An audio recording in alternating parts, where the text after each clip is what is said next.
এই তিপ্রা শব্দটা থেকে আস্তে আস্তে এটা ককবরক ভাষা একটা স্বীকৃতি।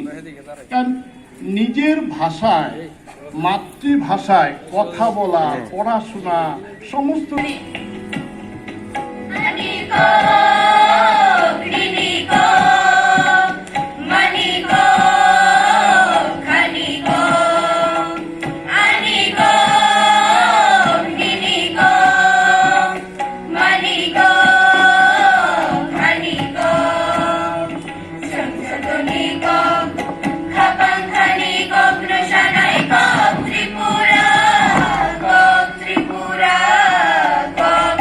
একটি জমজমাট নৃত্য পরিবেশন করলো, আমাদের সকলেরই খুব ভালো লেগেছে।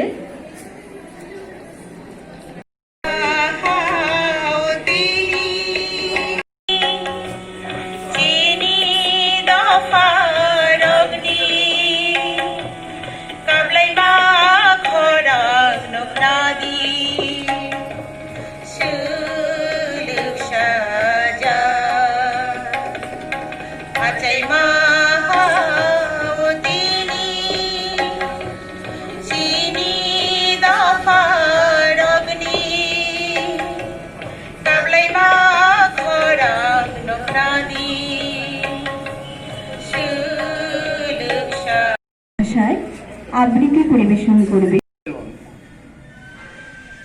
ভাষার যত চর্চা হবে তার গরিমা বৃদ্ধি পাবে এবং সেটা জন্যে ককবরক সাহিত্য নিয়ে যারা চর্চা করছেন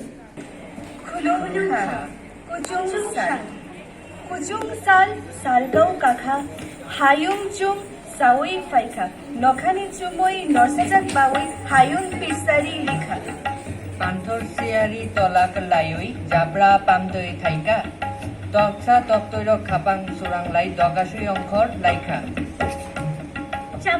চামলিক কুতাল আলতুই চামলিক কুতাল মুসুক কালতুই কুপাতুই হিমই তংখা হামচুক কুতাল বউ কুপাতুই খুতুই খকনা অংখর তংখা আনি চলংতে মানতুই মানে আতুই ইয়াপিরি সেওই তংখা দিলি সুসু বউ বড়না সেগই ইয়াপা হরবই তংখা হামবাই যতন ফুংকাহাম ফিলবরই জিথাম ককবরক সাল রুংরুকনি যত ফুরুংনাই যুগরক রুংরকনি সামং তাংনাই রুগ্ন তাই যত সুরুংনাই যুগরকন খাকাহাম তাই হামজাগমা ইয়াফার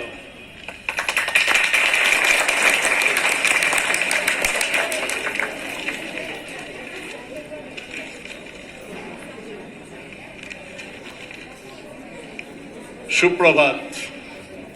বিদ্যা মন্দিরের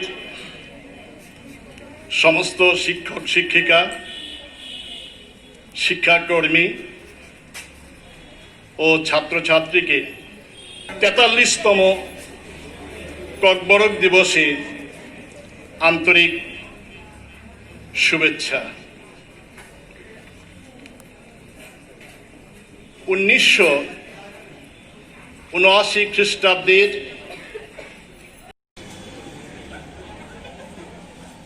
ককবরক ভাষাকে সরকারি ভাষা হিসেবে স্বীকৃতি দেওয়া হয়। তাই আজকের এই ৪৩তম ককবরক ভাষা স্বীকৃতি দিবসে আমার ব্যক্তিগত পক্ষ থেকে, বিদ্যা মন্দিরের পক্ষ থেকে সবাইকে আন্তরিক শুভেচ্ছা।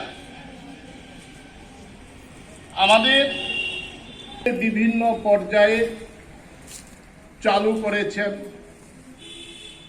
বিশ্ববিদ্যালয়ও চালু করেছেন এবং সম্প্রতি রাজ্য সরকার ত্রিপুরা পাবলিক সার্ভিস কমিশনের মাধ্যমে যে সমস্ত চাকরিগুলি হবে সেখানে ঘোষণা